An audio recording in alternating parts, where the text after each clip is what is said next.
अस्सलाम वालेकुम जी। कैसे हैं आप सब? उम्मीद है आप सब खैर खैरियत से होंगे। हादिया मुगल का नावल तोहमत तुम्हारे इश्क की एपिसोड 31 है। चलिए आइए शुरू करते हैं। तायाबू मैं तबीर से शादी नहीं करना चाहता। पास लेटी वो लड़की हैरत से इस मगरूर शख्स को देखती रहेगी। जी आप जिससे चाहें उसकी शादी कर दें। वैसे भी बात हम सब के दरमियान हुई थी, बाहर वाला कोई नहीं जानता। वो नहाए स्पाट ले पान से बोला। वो लड़की अब शायान के कंधे से लगती बैठी, जबकि शायान ने नहाए थकारे से उसे दूर झटका। वो बुरी तरह लड़खड़ाई थी। शायान फ़ोन बंद के उसकी तरफ मुड़ा। किस हक़ से तुम मेरे करीब आई हो? क्या मैंने तुम्हें इजाज़त दी? उसके बाल जकड़े घुराया। रात ही तो वो कहना चाहती थी, पर शायान सागर ने बोलने की इजाज़त नहीं दी थी। दफ़ा हो जो मेरे कमरे से। उसने हाथ बढ़ाकर अपनी शर्ट उठाई और उसे पहने बाहर निकल गया। इसका रुख बार की तरफ था। सिर्फ तुम्हारी वजह से वहाज, आज मैंने ताबीर को छोड़ दिया। तुमसे नफ़रत ने मुझसे मेरी चाहत छीनी। लेकिन चंद लम्हे रुका। फ़िक्र मत करो, हर चीज़ का हिसाब सूद समेत लूँगा। तुम्हारी बहन को बर्बाद करने में सबसे बड़ा हाथ मेरा होगा। शराब के बड़े घूंट हलक से उतारता वो तलखी से बोला। वो काफ़ी देर से शराब नोशी कर रहा था, तभी दिमाग सुन्न होने लगा और आंखें बोझल। वहीं काउंटर पर सर रखे वो बेसुध हुआ। दारिम साइकर अंदर आया तो शायान नशे में धुत बैठा था। शायान, तारिम ने उसे पुकारा। वो इसे अपने बेटे का आज बताना चाहता था, और इसकी शादी के बारे में भी, जो वो इसकी कज़न से करना चाहता था। बर्बाद कर दूंगा सबको। सबकी बर्बादी की वजह शायान सागर बनेगा। ताबीर की शादी हो जाने दो, फिर तुम्हें बताऊंगा। दारिम सागर ठटका था और पुरसोच सा वो शायान को देखे गया, फिर बाहर निकल गया था। ये राज कभी उसे ना बताने के लिए कि सादान सहगल उसका बेटा है, जिसे वो बहुत जल्द अंडरवर्ल्ड में इंट्रोड्यूस करवाने वाला था। ये राज वो अब इसी दिन ही खोलने वाला था। क्या मैं सच में? उन्होंने हाँ कर दी। नौफल को जैसे यकीन नहीं आया था। रेहान वहीं एक तरफ बैठी भाई का फीका पड़ता चेहरा देखने लगी। मिसेज अयाज की खुशी का जैसे कोई ठिकाना नहीं था। सदान का माथा चूमकर उन्होंने सर पर हाथ फेरा। वह आज फिर बेबस सा हुआ था। मुझे यकीन था कि वो मान जाएंगे। मेरे बेटे को रिजेक्ट कौन कर सकता है? अयाज अहमद भी आगे बढ़े और उसको सीने से लगाया। अब मैं चाहता हूँ तुम लोग मेंशन शिफ्ट हो जाओ। मेरा शादी भी वहीं करने का इरादा है। ये तो बहुत अच्छी बात है बाबा, नौफल अब बोला था। बिल्कुल, अब कल ही शिफ्ट हो जाएंगे वहाँ। सब सेटिंग हो चुकी है, बस अपने अपने कमरे पसंद कर लें।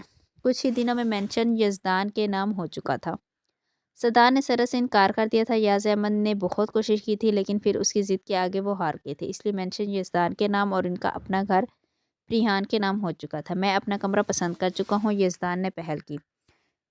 बिल्कुल, मेरे बेटे का मेंशन है, जो कमरा चाहे वो ले सकता है। बातों का सिलसिला शुरू हुआ तो प्रिहान उठकर अपने कमरे की तरफ बढ़ी।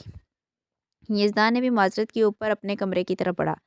लाउंज में सदान, मिसेज अयाज और अयाज अहमद रह गए थे। वो अपने कमरे में आया और थका हारा सा बेड पे बैठ गया। आप तबीर आपी के बारे में सोच रही हैं? प्रिहान उसके बराबर आकर बैठी। तुम्हें कैसे पता? मुझे उसी दिन पता चल गया था जिस दिन वो आपको मॉल में मिली थी। वो सादान भाई को पसंद हैं, फिर मैं कैसे? मैं सादान भाई से ताबीर आपी ले लूँगी। वो ज़िद्दी बनी बोली। यजदान इसका गुस्सीला चेहरा देखे हंसा था। पागल लड़की, इतनी भी वो मुझे पसंद नहीं आई। यजदान ने उसके बाल बिगाड़े। काश सादान भाई उसे ना देखते तो आज वो आपकी हो जाती। वो दिल महसूस किए बोली। ऐसे नहीं कहते, सादान भाई बहुत अच्छे हैं। वो अच्छे नहीं हैं, बहुत बुरे हैं। वो सबसे ज़्यादा बुरे हैं। परी एकदम हिजियाती हुई थी, जबकि यजदान उसके रद्द-ए-अमल पर दंग हुआ था। परी, इतनी सी बात पर तुम इन्हें बुरा कह रही हो? यजदान ने इसका हाथ पकड़े समझाना चाहा। इतनी सी बात नहीं है, वो बहुत बुरे हैं। उन्होंने मार दिया। परी का सांस फूलने लगा था, जबकि सादान दरवाजे में खड़ा घबराया था। रिहान, क्या हुआ? वो तेज़ी से अंदर आया, जबकि परी उसे देखती घबराई थी। दूर रहे मुझसे, बुरे हैं आप, बहुत बुरे। वो सादान को खुद से दूर छटकने लगी, जबकि यजदान फौरी से संभालने आ गया। परी, वो बड़े हैं, इन्हें कहे जाएं यहाँ से। वो तेज़ होती सांस से बोली। सादान ने मुठियाँ भींच ली। इसका गुस्ताख अंदाज और धुतकार जैसे इसके खून में फशार बुलंद कर गई थी। भाई, परी की तरफ से मैं सॉरी करता हूँ। यजदान ने मामला संभालना चाहा। It's okay. वह संजीदगी से कहे कमरे से निकल गया था। इसे गाड़ी में डालो, आर्यन ने अपने साथी को कहा, जो इसे शिप से लाया था। आर्यन एयरपोर्ट से यहाँ समुद्र किनारे पहुँच चुका था। वो अपना काम मुकम्मल करके आज से यहाँ ला चुका था। इस दौरान वो पल पल दारिम सैगल और उसके आदमी से राब्ते में था जो इसके साथ वहाँ गया था। वो बाई एयर ही वापस आया था, जबकि रोज़ नामी लड़की इस आदमी के साथ, जिसकी गलीज गंदी नज़रें वो सारे रास्ते बर्दाश्त करती आई थी। इसके आदमी ने उसे छूना चाहा। जब उसने एक ज़ोरदार किक इसके पेट पर मारी, वो कराह कर पीछे हुआ। आर्यन ने अपनी ग्लासेस की ओर से इस दिलेरी को देखा और फिर बाजू से जकड़ कर खड़ा किया। जब रोज़ ने उसका मुंह नोचना चाहा, लीव मी, वो बुरी तरह झटपटाई, जबकि इसकी गहरी नीली आंखों में आंसू थे पर चेहरे पर गजब फैला था। आर्यन ने एक ज़ोरदार थप्पड़ इसके गुलाबी गाल पर मारा।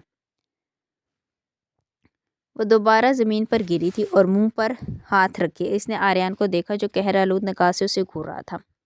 आई विल किल यू, वो एक बार फिर इस पर झपटी, जबकि आर्यन ने इसे बुरी तरह बाजों में जकड़ लिया था।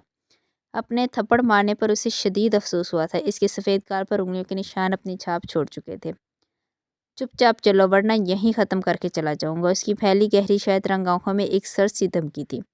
रोज़ नामी इस लड़की को अपना पूरा वजूद सर्द पड़ता महसूस है। इस शख्स की आंखों में उसे हवस नज़र नहीं आई थी, जिसे थम जाने पर मजबूर कर गई थी। आर्यन के साथी ने इसके हाथ बांधना चाहे जब वो एक बार फिर चटपटाई। बस बहुत कोई उल्टी खोपड़ी है, सारे रास्ते पास नहीं आने दिए, वो मुंह पकाड़े बोला और आर्यन समझ गया था। आर्यन ने मुड़कर उसे देखा, जिसकी नज़र उसके नाजुक सरापे पर जमी थी। बिलाशुबा वो हुस्न का मुजस्समा थी। सफ़ेद रंगत, नीली चमकदार सी आंखें, गोल्डन बाल जो उसकी सफ़ेद रंगत पर काफ़ी प्यारे लग रहे थे। एक ज़ोरदार थप्पड़ उसने अपने साथी को मारा और गिरीबान से जकड़ा। आप तो इसके पास आए या फिर इसे देखा तो मुझसे बुरा कोई नहीं होगा। इसकी वाज़ेह धमकी पर वो शख्स हिलकर रह गया था। अपने साथी को झटक कर उसने उसे बैक सीट पर फेंका और गाड़ी स्टार्ट की। अगर मुझे तुम्हारी ज़रा से भी आवाज़ आई या फिर कोई उल्टी सीधी हरकत करते हुए महसूस हुई, इसी पल मैं तुम्हें चलती गाड़ी से बाहर फेंक दूंगा। वो पीछे मुड़ते उसी के लहजे में धमकी दिए बोला। वह इसके एक थप्पड़ से ही घबरा गई थी। मजीद मज़ाहमत करने की जैसी हिम्मत बाकी नहीं थी।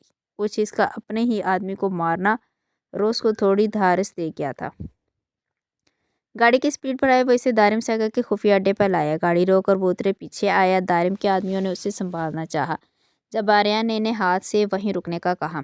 बाहर आओ, वो करख्ती से बोला, जबकि उसने नफ़ी में सर हिलाया। आर्यन ने आगे बढ़कर उसे बाजू से जकड़कर बाहर निकाला था। अगर तुम चाहती हो कि मैं तुम्हारे साथ कोई बुरा सलूक ना करूं तो चुपचाप चलो, यहाँ इतने लोग हैं पर कोई भी तुम्हारा हमदर्द नहीं है। सब के सब तुम्हें बर्बाद करने के लिए तैयार मिलेंगे, इसलिए जो कहता हूँ वो करो। वो धीमे लहजे में बोला। अपना ही लहजा उसे बेगाना लगा था। बंदे हाथों के साथ उसे लिए अंदर बढ़ा, जहाँ दारिम साइकिल कोच पर मौजूद था। पास ही एक लड़की बैठी थी, जिसे दारिम ने वहाँ से खड़े होने का कहा। उसने रोज़ को दारिम के कदमों में फेंका था, जबकि दारिम साइकिल ने हैरत से पहले इस लड़की को और फिर आर्यन को देखा, जो अब हाथ सीने पर बांधे खड़ा था। आर्यन तो हर मर्तबा मुझे खुश कर देता है। दारिम उठकर आर्यन सागर के गले लग गया और फिर रोज़ की तरफ मुड़ा। तू तो तस्वीरों से ज़्यादा प्यारी है। दारिम सागर ने झुककर इसके गाल से लाया, जो न जाने क्यों आर्यन को नहायत नागवार लगा था। दारिम, मुझे अनम से मिलना है। आर्यन ने इसका ध्यान बटाना चाहा। क्या? वो सीधा हुआ। ये लड़की लाने का कहा था। अब मुझे मेरी बहन से मिलना है, वो अजीज पाट अंदाज में बोला। फ़िलहाल नहीं, इसे कुछ दिन तो अपनी सरपरस्ती में लेकर काम सिखा या फिर अनम इसकी मदद करेगी। क्या मतलब? आर्यन हैरान हुआ था। ये लड़की बिस्तर के लिए नहीं बनी। दारिम के लफ्ज़ उसने बमुश्किल बर्दाश्त किए, जबकि रोज़ ज़मीन पर गिरी इनकी ज़बान समझने की कोशिश करने लगी। इसे सिर्फ गन चलाना सिखा दे, क्योंकि तुझसे अच्छा शूटर मुझे आज तक कोई नहीं लगा। बाकी काम अनम संभालेगी, फिर इसे अनम के साथ लगा दूंगा। बड़े काम की लड़की है। दारिम ने इसकी नाजुक कमर पर नज़र जमाई थी। रोज़ को उसकी चुपती नज़रों ने जैसे अंदर तक घायल किया था। आर्या ने उसकी नज़र का इर्तकाज़ भांपा और फिर जैसे हामी भर गया। ठीक है, इसने फ़ौरन हामी भरी, जबकि दारिम एक बार फिर हैरान हुआ था। क्या सच में? दारिम ने तसल्ली चाहिए। हाँ, मैं इसे सिखा दूंगा। इसे मेरे कमरे में शिफ्ट करवा दें। क्या मतलब? ज़्यादा ही पसंद तो नहीं आ गई? दारिम ने इसके चेहरे पर नज़र जमाई पूछा। आप मेरा काम जानते हैं, उसने बेतासर अंदाज में कहा था। तभी तो थोड़े अरसे में ही तुझ पर एतबार करने लगा हूँ। मुझे इससे पहले अपनी फैमिली से मिलना है। ठीक है, अनम को ले जाना साथ। अब हैरान होने की बारी आर्यन की थी। तुझ पर एतबार तो है, लेकिन मेरी अपनी भी बहुत सिक्योरिटी है, इसलिए ले जा सकता है तू। आर्यन खामोश रहा, गोया कोई फ़र्क ना पड़ा हो। उसने एक तरफ खड़ी लड़की को रोज़ को ले जाने को कहा। आर्यन की नज़र दरवाजे पर जम सी की, जहाँ से वो आने वाली थी, और कुछ ही देर में वो आ चुकी थी। लेकिन इस मरतबा आर्यन ने कोई गर्मजोशी नहीं दिखाई, फ़कत खामोशी से बाहर निकल गया था। लेकिन इस बार वो अपनी पूरी कोशिश करना चाहता था। हवेली जाकर अपनी और अनम की रिहाई की कोई ना कोई राह निकालना चाहता था, और इसमें वहाज सुल्तान से बढ़कर कोई इसकी मदद नहीं कर सकता था। अनम का हवेली आना जैसे सबके लिए खुशी की वजह बना था। खुशियों ने रौनक बहाल की थी। ताबीर की मंगनी भी कुछ ही दिनों में होना करार पाई थी, और शादी महीने के आखिर में थी। वहाज भी इन दिनों हवेली में था। चुस्त जीन्स और छोटी सी ओलियो ग्रीन शर्ट के ऊपर जैकेट पहने वो वहाज को एक आंख नहीं पाई थी। लेकिन इस पर तो उसके चेहरे पर कोई नहुवतपन नहीं था। उसने वहाज को हसरत भरी आंखों से देखा। एक पाल के लिए दिल चाहा दारम की हकीकत इसे बता दे। इसकी चुंगल से रहाई पा ले, लेकिन गर्दन में मौजूद चिप ने रोक दिया था। सनम की मासूमियत और शायान के मुस्कुराते चेहरे ने उसे रोक दिया था। सनम इसके पास ही बैठी थी। आप ही पापा चाहते हैं आपकी शादी वहाज भाई से हो जाए, लेकिन वो बहुत बुरे हैं। हर वक्त शायान और आपके बारे में उल्टी सीधी बातें करते रहते हैं। कोई बात नहीं, उसने सनम को साथ लगाकर बहलाया था। मैं चाहता हूँ कि इस खुशी के मौके पर मैं वहाज और अनम की मंगनी भी साथ ही कर दूँ। कमाल मलिक की अजीज जिद पर उसने अपनी नागवारियत पर मुश्किल पाई, जबकि अनम भी अपनी जगह चोर सी हुई थी। वह झटके से खड़ा हुआ और फिर एक तेज़ नज़र से अनम को देखे अपने कमरे की तरफ बढ़ गया। इसकी नज़र अनम ने बेशक न देखी हो, पर सनम को वो चुपती नज़र मजीद वहाँ सुल्तान से नफरत पर मजबूर कर गई थी। अनम को भी अपना वहाँ बैठना बेफजूल लगा था। वहाँ जो इसके दरवाजे पर दस्तक किए अंदर आए। वो शर्ट उतार चुका था। अनम को कमरे में देख वो एक बार फिर तैश में आया। तुम यहाँ क्या कर रही हो? कैसे हो? वहाँ जिसके सवाल को नज़रअंदाज किया वह मुश्किल बोली। अनम, तुम्हारे और मेरे दरमियान इतनी दोस्ती नहीं है कि मैं तुम्हें अपना हाल बताता रहूँ, वो बेजारी से बोला, जबकि सनम जो अनम को बुलाने आई थी वह आज की तल्ख बातें सुनती अंदर आए। हर बार आप पापी के बारे में उल्टी बातें करते हैं। अब वो इतने सालों बाद आई हैं, तब भी आप ऐसे कह रहे हैं। अपनी ज़ुबान बंद करो, छोटी हो तो छोटी रहो, जाओ यहाँ से। आप ही वहाज भाई आपके ज़रा भी काबिल नहीं, आप इनसे शादी ही ना करें। शायान भाई पर इल्ज़ाम लगाया था इन्होंने। सनम अनम ने उसे तंबी की। अपनी बहन को लेकर निकलो मेरे कमरे से, वहाज ने अजहद बेजारी से कहा। वहाज, मेरी बात तो सुनो। अनम उसे इशारों कनाए में बताना चाहती थी, पर वह रुख मोड़े खड़ा था। अनम, मुझे कुछ नहीं सुनना और कोशिश करना कि अपने ताया अब्बा को इनकार कर देना। तुम जैसी लड़की से मैं शादी नहीं कर सकता। कैसी लड़कियां ये, और आप कैसी हैं? सनम तो गोया अंगारों पर लौटी थी। तुम्हें तो लगता है चची ने ज़रा तमीज़ नहीं सिखाई, लेकिन कसूर इनका भी नहीं। तुम सब ने कब इन्हें इतनी वैल्यू दी है? तुम भी तो अपने भाई के नक्शे कदम पर चलोगी, वो इस्तज़ाइया बोला। मामला जैसे बिगड़ने लगा था। अनम जो अपनी रिहाई के लिए कोशिश करना चाहती थी, जैसे नाकाम होकर रह गई थी। चलो यहाँ से सनम। अनम उसे वहाँ से ले जाने लगी। हम जिस भी नक्शे कदम पे चले हैं, पर आपने हमेशा खुद को ठीक और हमें गलत समझा है। तो ठीक है, अब मैं आपको बताऊंगी कि सही गलत क्या होता है। धमकी दे रही हूँ? धमकी नहीं, आपको चैलेंज दे रही हूँ। ताया अबू ने खुद आपको हवेली से ना निकाला तो मेरा नाम भी सनम नहीं। दफ़ा हो जाए यहाँ से। वो सनम को देख के धाड़ा, जबकि अनम उसे ज़बरदस्ती घसीटते बाहर निकल गई थी। मंगनी का फंक्शन हवेली में ही रखा गया था। आर्यन समझ गया था कि इसे यहाँ क्यों भेजा गया है, सिर्फ सादान की वजह से, ताकि वो इसकी हिफाजत कर सके और इसी के साथ वापस आ सके। पर इसे अयाज अहमद से मिलना था। हर हाल में इन्हें वो चिट देनी थी। सादान के साथ ही हवेली से निकल आना। उसने मैसेज देखा जहाँ तारिम सहगल ने उसे आने का कहा था। इन सब में वो इस लड़की को भूल ही गया था जो इसके रूम में रह रही थी, और वह खुद यहाँ आ गया था। बेजारी से वो ईद के देख रहा था जब उसकी नज़र वहाज के साथ खड़े आईजी एजाज पे गई थी। आईजी एजाज अहमद को देखे उसे जैसे उम्मीद की किरण नजर आई, लेकिन सादान की मौजूदगी में वो कोई बात नहीं कर सकता था, ना ही वो चिट्ठी दे सकता था। प्रियान खराब तबीयत की वजह से नहीं आई थी, और मिसिस अयाज भी उसकी वजह से घर पर थी। ब्लैक शर्ट और ब्लैक ही जीन्स में वो ऊपर स्लीवलेस जैकेट पहने नौफर यजदान जैसे महफिल में छाया हुआ था। सदान ग्रे थ्री पीस में था। इसकी ग्रे आंखों की चमक पहले से बढ़कर ही नुमाया थी। ताबीर को स्टेज पर ले जाया गया। जब यजदान उसकी तरफ देखे मबहूत रह गया। पीच कलर की लॉन्ग मैक्सी में उसके तीखे नैनक ज़्यादा ही नुमाया थे। कुछ इसका सलीके से किया गया मेकअप इसका हुस्न मज़ीद निखार गया था। यजदान महफिल से मावरा हुए उसे देखा गया। दिल जैसे बंद सा होने लगा था। 20 साल वो लड़का मोहब्बत के मामले में वक्त से पहले बड़ा हो गया था। वो इसे देखते पीछे होने लगा। सादान अब उसे अंगूठी पहनाने वाला था, और ये मंजर जैसे नौफर यजदान के लिए भारी था। पीछे खड़ा आर्यन जैसे इसी लम्हे के इंतज़ार में था। उसने नहायत फुर्ती से चिट उसकी पॉकेट में डाली। मुझसे ज़रूर मिलना नौफर यजदान, उसने सरगोशियाना कहा। यजदान जैसे समझ नहीं पाया था। उसने आर्यन को मुखातिब करना चाहा, लेकिन वो फौरी वहाँ से स्टेज की तरफ बढ़ गया। अनम और वहाज को भी स्टेज पर बैठाया गया था। वहाज सुल्तान ने बिना बहस के मंगनी की हामी भर दी थी। پر شادی کا اس نے فی الحال قطعی منع کر دیا تھا۔ تعبیر جو ایک طرف کھڑی تھی، سعدان اب آئی جی صاحب کے پاس تھا جہاں کمال ملک بھی کھڑے تھے۔ اپنے برابر آتے یزدان کو دیکھ کر چند قدم پیچھے ہوئی، پر یزدان اس کے بازو اس انداز میں پکڑ گیا تھا کہ کوئی دیکھ ہی نہیں سکا۔ کافی خوبصورت لگ رہی ہیں، اس نے گمبھیرتا سے کہا۔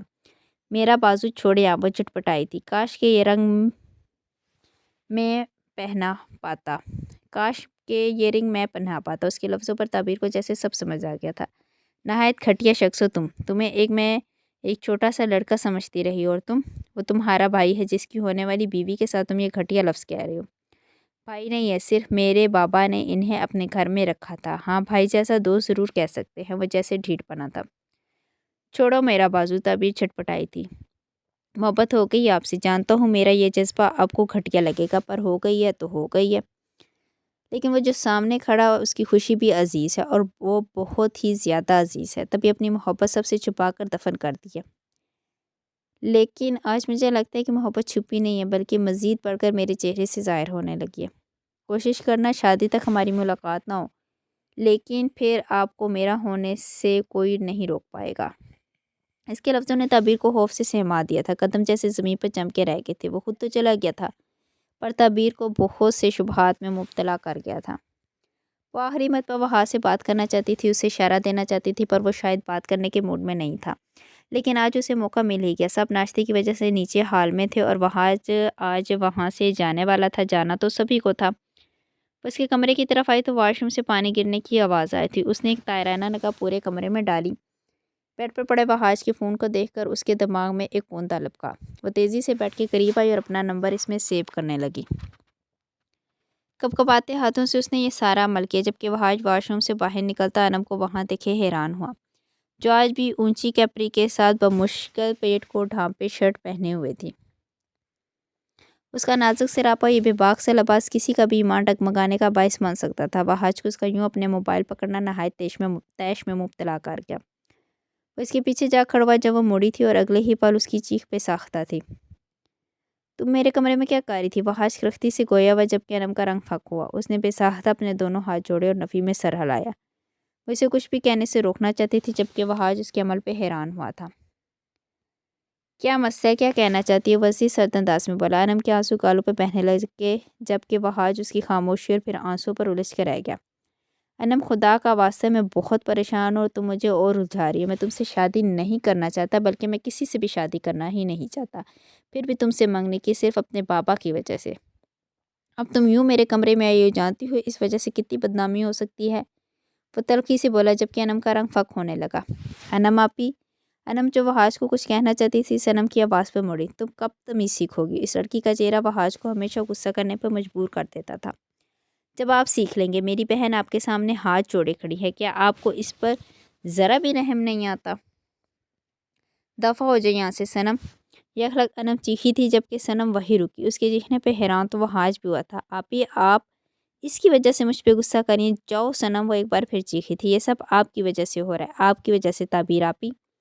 شایان بھائی کی نہیں ہو سکی، آپ کی وجہ سے آج میری بہن آپ کے سامنے ہاتھ جوڑے کھڑی ہے۔ انم نے آگے بڑھ کے ایک زوردار تھپڑ صنم کو مارا۔ جب میں بکواس کر رہی ہوں تو کیوں نہیں سن رہی تم؟ کیوں؟ اس کی بری طرح جھنجھوڑتی بے بسی سے رو دی۔ وحاج کو انم پر شبہ ہوا تھا، جیسے وہ کچھ کہنا چاہتی تھی پر مجبور تھی۔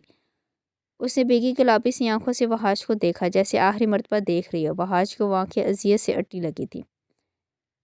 انم، وہ بے اختیار پکار اٹھا، لیکن وہ صنم کو لیے وہاں سے نکل گئی تھی۔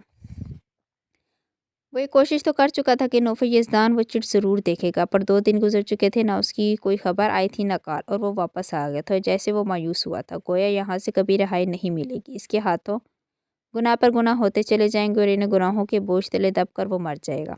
آتے ہی ایک اور کام اس کا منتظر تھا۔ 2 کنٹینرز اسے شہر کی حدود سے باہر پہنچانے تھے۔ وہ دارم سائیکل سے اجازت لیتا اس کے آفس سے باہر نکلا، اپنی گاڑی میں جا بیٹھا۔ وہ آج اپنی گاڑی میں پولیس اسٹیشن کی جانب جا رہا تھا جب اس کی نظر آریان کی گاڑی کی طرف پڑی، اور وہ حیران ہی تو رہ گیا تھا۔ دارم سائیکل کو کون نہیں جانتا تھا، لیکن اس کے خلاف کوئی ایکشن نہیں لے سکتا تھا۔ کچھ اسے DIG صاحب کی طرف سے بھی ابھی آرڈرز نہیں ملے تھے، پر آریان ساگر کو یہاں دیکھنا وہ چونک گیا تھا۔ اس کے ذہن کے پردے پر جیسے انم کی روئی روئی آنکھیں اور آریان کو الجھا سا چہرہ گھوم گیا تھا۔ وہ دونوں ساتھ ہی تو واپس آئے تھے۔ وہ اپنی گاڑی موڑتا اس کی طرف آیا لیکن وہ وہاں سے نکل گیا تھا۔ اس نے آریان کے پیچھے جانا چاہا لیکن موبائل پہ آنے والی کال کی وجہ سے اسے پولیس اسٹیشن جانا پڑا تھا، پر وہ ایک بار آریان سے اگر سے اس بارے میں بات کرنا چاہتا تھا۔ وہ دارم کے آفس سے نکل کر مین روڈ پر آیا تھا جب گاڑی کے سامنے آتی لڑکی کی وجہ سے اس نے بمشکل بریک لگائی تھی، لیکن پھر بھی وہ لڑکی زخمی ہو چکی تھی۔ ڈیم اٹ، وہ غصے سے کہتا باہر آیا جہاں ایک لڑکی کرتا شلوار پہنے دوپٹہ لیے ہوئے تھی۔ آپ ٹھیک ہیں؟ اس نے نرمی سے پوچھا جب اس لڑکی نے بھیگی آنکھوں سے اس شخص کو دیکھا اور پھر اپنا پاؤں دیکھنے لگی جہاں سے خون نکل رہا تھا۔ سڑک پر مجمع اکٹھا ہونے لگا تھا۔ آئیے میں آپ کو گھر چھوڑ دیتا ہوں، نہ چاہ کر بھی اس لڑکی کو کہہ گیا تھا۔ مجھ سے چلا نہیں جا رہا اور مجھے اپنے گھر کا راستہ بھی نہیں پتا۔ کیا مطلب راستے کا نہیں پتا؟ وہ غصے سے بولا تھا۔ وہ ایک رکشے والا مجھ سے بدتمیزی کر رہا تھا تو میں وہاں سے بھاگ گئی تھی۔ آریہ نے زیر لب جیسے اس رکشے والے کو گالیوں سے نوازا تھا۔ اچھا آپ آئیں، میں پہلے آپ کا چیک اپ کروا دیتا ہوں۔ وہ اس کا بازو پکڑے سے گاڑی میں بٹھا چکا تھا جبکہ کچھ فاصلے پر کھڑے سفیر نے زین کو ڈن ہونے کا اشارہ دیا تھا۔ کافی دن سے وہ دارم سیگل کے بارے میں انفارمیشن اکٹھی کر رہے تھے۔ آریان کو انہوں نے 2-3 مرتبہ دارم سیگل کے آفس سے نکلتے دیکھا تھا۔ جس طرح وہ اندر گیا تھا اور پھر باہر آیا تھا، اسے صاف ظاہر تھا کہ وہ شخص دارم سیگل کے کافی قریب ہے اور اسی کے ذریعے سے وہ اب اپنا مشن انجام دینے کی ٹھان چکے تھے۔ وہ دارم کو میسج کرنا چاہتا تھا لیکن وہ درد سے کہراتی اسے اپنی طرف متوجہ کر گئی تھی۔ ماما مجھے بہت درد ہو رہا ہے۔ ہاتھ پر بھی کئی خراشیں تھیں جس سے خون کی لکیریں ابھر رہی تھی۔ آریان اسے ہاسپٹل بھی نہیں لے جا سکتا تھا، پر وہ پرسوچ سا تھا جب دارم کا میسج آیا جس میں اس نے اطلاع دی تھی کہ وہ واپس آ جائے۔ میرے ساتھ ایک لڑکی ہے دارم اور وہ کافی زخمی ہے، میں اسے ہاسپٹل بھی نہیں لے جا سکتا۔ لڑکی کا سن کر اس کے کان کھڑے ہو گئے۔ دارم نے اسے اپنے ولا لانے کا کہا لیکن اس کی انفارمیشن نکالنے کو بھی کہا تھا۔ تم اپنے گھر کا پتہ بتا سکتی ہو؟ وہ اس لڑکی کی طرف موڑا۔ ایک اور لڑکی وہ دارم سیگل کے حوالے نہیں کر سکتا تھا۔ میرے ابا مجھے گھر رکھنا نہیں چاہتے کیونکہ میری جاب ختم ہو گئی ہے۔ میں سیلز کرس تھی لیکن انہوں نے مجھے نوکری سے نکال دیا۔ وہ پھوٹ پھوٹ کر روتی آریان کو پشیمان کر گئی تھی۔ تو اب تم کہاں جاؤ گی؟ آپ مجھے تھوڑے سے پیسے دے دیں، میں اپنی مرہم پٹی کروا کے کسی دارالعمان میں چلی جاؤں گی۔ نہیں، دارالعمان میں تو وہ اس لڑکی کو قطعی نہیں چھوڑ سکتا تھا۔ انم، اس کے ذہن میں جھماکا ہوا، پر وہ کہاں ہوتی تھی اس کا بھی آریان کو اتا پتہ نہیں تھا۔ حل آیامہ سوچ کے وہ مجبور ہو گیا تھا اسے دارم کے ولا لے جانے پر اس کے علاوہ کوئی حل باقی نہیں بچا تھا۔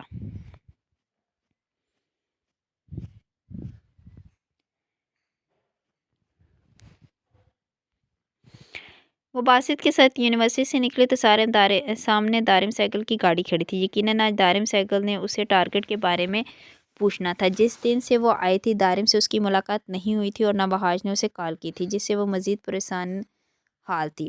یہ کون ہے انم؟ میرے پاپا نے بھیجی، گاڑی حویلی جانا ہے مجھے، کچھ دن بعد ملاقات ہوگی اور جو ڈیزائن تمہیں بنا کر دیے تھے ان کے بارے میں ضرور سوچنا۔ وہ باسط کو اشارہ دیے بولی پر وہ سمجھ ہی نہیں پایا تھا۔ باسط کے ساتھ وہ اپنی زندگی کی چاہ کرنے لگی تھی۔ باقی جتنے بھی ٹارگٹ اس نے پورے کیے تھے وہ احساس سے آری ہوئے کیے تھے، لیکن باسط خان نے جیسے ساکت پڑے دل پر اپنا تسلط جما لیا تھا۔ تبھی 2 مہینے سے اوپر ہو گیا تھا کہ اپنے ٹارگٹ کو آگے بڑھا نہیں پائی تھی۔ وہ چپ چپ گاڑی میں بیٹھ گئی اور خود کو آنے والے لمحات کے لیے تیار کرنے لگی تھی۔ مختصر سفر کے بعد گاڑی ایک ولا کے سامنے رکی۔ بیگ سنبھالتی اندر داخل ہوئی جہاں ملازمہ نے اوپر جانے کا کہا۔ وہ بوجھل قدم لیے اوپر بڑھی جہاں دارم سیگل اسی کے انتظار میں تھا۔ دارم آپ نے بلایا؟ وہ تاثرات بحال کیے بولی۔ کچھ دن سے دیکھ رہا ہوں تو کھوئی کھوئی رہتی ہے۔ جب سے حویلی آئی ہے کسی کام میں دھیان نہیں دے رہی۔ وجہ بتا، کیا ایس پی کو دل تو نہیں دیا؟ ایسا تو کچھ نہیں ہے دارم، وہ بدقت کہہ پائی جبکہ دل الگ ہی الجھا ہوا تھا۔ کیا چاہتی ہو؟ دارم نے اسکرین پر شایاں صنم اور آریان کی تصویر زوم کی اور انم سمجھ گئی تھی۔ ایسا کچھ نہیں ہے دارم، جو باسط نامی لڑکا ہے جس کے ساتھ میرا گروپ بنا ہے وہ کافی سمجھدار ہے، اس سے کام میں دیر ہو رہی ہے۔ وہ وضاحتی ہوئی۔ یہی وجہ ہے نا؟ دارم نے ابروچ گئی۔ جی دارم یہی وجہ ہے، وہ سر اس بات میں ہلائی بولی۔ اور کوئی وجہ بھی نہیں ہونی چاہیے، آخری ٹارگٹ ہے تیرا، اس کے بعد میں تجھے ملک سے باہر بھیج دوں گا، سال بھر عیاشی کرنا۔ ٹھیک ہے دارم، اپنے منگیتر کا سنا، شادی کرنی ہے یا نہیں؟ جیسا آپ چاہیں گے دارم ویسا ہی ہوگا۔ پر اسے وہ بولنا چاہتی تھی پر دارم نے ہاتھ میں موجود گن سے اس کی زبان کو تالا لگایا۔ ایس پی ہے وہ، اور سنا ہے 2 انکاؤنٹر کر چکا ہے۔ دارم کی باتوں سے گھبرانے پر مجبور کر تھی۔ دارم وہ آپ کو کوئی نقصان نہیں پہنچائے گا، میں آپ کو یقین دلاتی ہوں، تو اس کی فکر نہ کرو، مجھے اب جلدی رزلٹ چاہیے۔ ٹھیک ہے دارم، وہ بیگ درست کرتی وہاں سے نکلی اور نیچے آئی تھی۔ جب شایان ساگر کی گاڑی دیکھے اس کا رنگ فک ہوا۔ وہ فوری دیوار کی اوٹ میں، شایان بھائی یہاں؟ جس طرح وہ فون کان سے لگائی مسکراتا ہوا گاڑی سے اتر رہا تھا، انم کے لیے وہ ناقابل یقین تھا۔ یعنی وہ اور دارم اچھے دوست تھے، یا پھر وہ دارم کا بزنس پارٹنر ہو سکتا تھا جو اس نے دنیا کو دکھانے کے لیے شروع کیا تھا۔ جو بھی تھا، شایان ساگر کو وہ دارم سائیکل جیسے درندے کے ہاتھ چڑھنے نہیں دے سکتی تھی۔ فکر مت کرو، دارم سے تمہاری ہی بات کرنے آیا ہوں۔ ہاں ہو جائے گا کام، بھیج دے گا وہ اپنا آدمی۔ شایان فون میں مصروف اندر پڑا، جبکہ انم نے اپنا سانس بحال کیا تھا۔ بھائی یہاں کیا کر رہے ہیں، اور شایان بھائی دارم کو کیسے جانتے ہیں؟ سوالات تھے جو اس کے دماغ میں ہلچل مچا رہے تھے۔ وہ چہرے پر ہاتھ پھیرتی دبے قدموں سے اندر بڑھی۔ شایان اوپر جاتا اسے نظر آیا تو وہ وہیں رکی تھی۔ اس کے جانے کی تسلی کر کے وہ آگے بڑھی تو لاؤنج میں کوئی نہیں تھا۔ اس نے جوتے ایک طرف اتارے اور سیڑھیاں چڑھنے لگی۔ کہیں دارم شایان بھائی کو بھی تو ٹریپ نہیں کر رہے؟ وہ دروازے کے پاس آ کھڑی۔ اندر وہ دارم سے مل رہا تھا، جبکہ انم کا دل لرز رہا تھا۔ تو نے بتایا نہیں آنے سے پہلے؟ انم ابھی یہاں سے گئی ہے، کہیں تجھے دیکھ نہ لیا ہو۔ اچھا نظر نہیں آئی، شایان نے لاپرواہی سے کہا، جبکہ انم کو لگا کسی نے اس کے اوپر سے ٹرین گزار دی، یعنی اسے کوئی فرق نہیں پڑا تھا۔ ویسے تو یہاں، دارم نے گلاس بھر کر اس کی طرف بڑھایا، قتل ہو گیا ہے میرے ہاتھوں۔ اس نے گلاس لبوں سے لگاتے مختصراً کہا، اور انم کے پاؤں کے نیچے سے کسی نے زمین کھینچ لی تھی۔ کس کا کر دیا قتل؟ دارم چونکا تھا، لیکن لہجے میں کوئی پریشانی نہیں تھی، اور انم کے لیے گویا انکشافات کا دن تھا۔ شایان ساگر دارم سائیکل کو اچھے سے جانتا تھا۔ اس نے کپ کپاتے ہاتھوں سے اپنا موبائل باہر نکالا۔ ڈیل ہوئی تھی میری، لیکن وہ مانا ہی نہیں، دھوکہ دے رہا تھا۔ مار دیا میں نے اسے۔ کیا اتنی سی بات پہ مار دیا؟ ہوش میں ہے تم؟ دارم تم تو ایسے ڈر رہے ہو جیسے میں نے پہلی مرتبہ کسی کو مارا ہے۔ مت بھولو کہ تمہاری خاطر میں نے اپنے بہن بھائی تمہارے حوالے کر دیے، 6 قتل کر دی ہیں، اور کیا تم میری خاطر کچھ نہیں کرو گے؟ اس کے ہاتھ میں موبائل لرزا تھا، جبکہ دماغ سائیں سائیں کرتا محسوس ہوا۔ اب جیسے کسی وضاحت کی ضرورت باقی نہیں رہی تھی۔ اس کا اپنا بھائی سوداگر نکلا تھا۔ سالوں کی اذیت آنکھوں کے گرد گھوم کر رہ گئی۔ جس کی خاطر یہ اذیت سہی تھی، وہی سب سے بڑا دشمن تھا۔ ٹسنے والا کوئی اور نہیں، اس کا اپنا سگا بھائی تھا، وہ بھائی جسے وہ اپنا سب کچھ مانتی تھی۔ کیا وہ اتنا شفاق تھا، اتنا بے رحم؟ سگی چھوٹی بہن اور بڑا بھائی تھا جسے اس نے دارم کے پاس بھیج دیا تھا۔ اس نے کسی رشتے کا مان نہیں رکھا تھا۔ مان ٹوٹ گیا تھا، جیسے سب ختم ہو گیا تھا۔ وہ دونوں باتوں میں مصروف ہو گئے تھے، جبکہ انم کا دل کسی نے ٹکڑوں میں بکھیر دیا تھا۔ وہاں کھڑے رہنے کا جواز ہی باقی نہیں رہا تھا، آنکھیں بنجر ہو گئی تھیں۔ اس نے موبائل بیگ میں ڈالا اور تھکے قدم لیتی وہاں سے نکل گئی، گویا آج سب کچھ ختم ہو گیا ہے، سب کچھ۔ چپ چاپ وہ وہاں سے نکلتی اپنے گھر کی طرف آ گئی، جہاں وہ باقی لڑکیوں کے ساتھ رہتی تھی، اور کمرے میں آتے ہوئے جیسے ڈھہ گئی تھی۔ بیگ وہیں دروازے میں گر گیا، اپنی جیسی کوئی خبر نہ تھی۔ آنسو گال پر بکھرنے لگے، اس نے ضبط سے ہتھیلیاں لبوں پر جما لی۔ ادھر وہ روتی اور ادھر دارم کو پتہ چل جاتا، لیکن آج اسے لگ رہا تھا کہ اس نے سب کھو دیا، کچھ بھی باقی نہیں رہا۔ اس کے گلے میں رکنے لگی۔ آج اسے اندازہ ہوا تھا کہ کوئی اس سے سوال نہیں کرتا تھا کہ وہ کہاں گئی، کہاں تھی، آتی کیوں نہیں تھی۔ شایان نے تو کبھی اس سے خاص بات کی ہی نہیں تھی۔ اس کا دل چاہا آج خود کو ختم کر لے، زندہ رہنے کا کوئی جواز باقی نہیں رہا تھا۔ بے بسی انتہا کو پہنچی تھی، نہ رو سکتی تھی، نہ چیخ سکتی تھی، نہ کسی کو اپنا غم کہہ سکتی تھی۔ کہتی بھی کیسے؟ یہاں تو اپنا بھائی ہی سب سے بڑا دشمن نکلا تھا۔ زمین پہ بیٹھی وہ گھٹنوں پر سر ٹکائے اور اپنے خساروں کو سوچنے لگی۔ ایک بار پھر دل بھر آیا تھا، آنسو پھسلتے گئے، پر اس نے آہ بھی منہ سے نہ نکالی تھی۔